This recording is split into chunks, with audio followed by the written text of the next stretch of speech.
Welcome back mga katambalan, mga hot topic and issue pag-usapan natin. Update po tayo kay Barbie Fortesa kung saan niya po ay nag-post po si Barbie na ilang mga kaganapan nung nakaraang GMA anniversary at nag-post din ito si Barbie sa kanyang social media account nung naganap na interview niya para naman doon sa GMA Integrated News interview.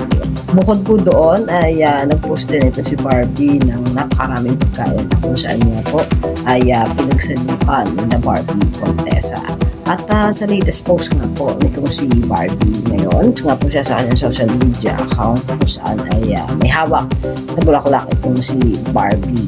At ito nga po ay para naman din doon sa pelikula niya na P77 kung saan niya ay may ghost pa nga doon sa kanyang caption. At mamaya nga po 7:30 PM ay magkakaroon nga po ng live recording or ito nga po ay ang Walang Kwentang Podcast. Ayan. At ito po mamaya po 7:30 PM. At syempre po kasama nga po si Barbie Fortesa kung saan niya po ay anunsyo sila na ipinunod ni Barbie kung saan nga ay magre-register kayo para makasali nga po kayo doon sa live na kung saan ay magiging audience po kayo. Mamaya na po yung 7:30 PM.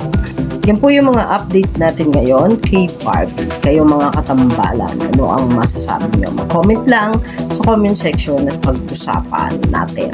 Yan, mga hot topic and issue dito lamang sa Tambalang Chiki.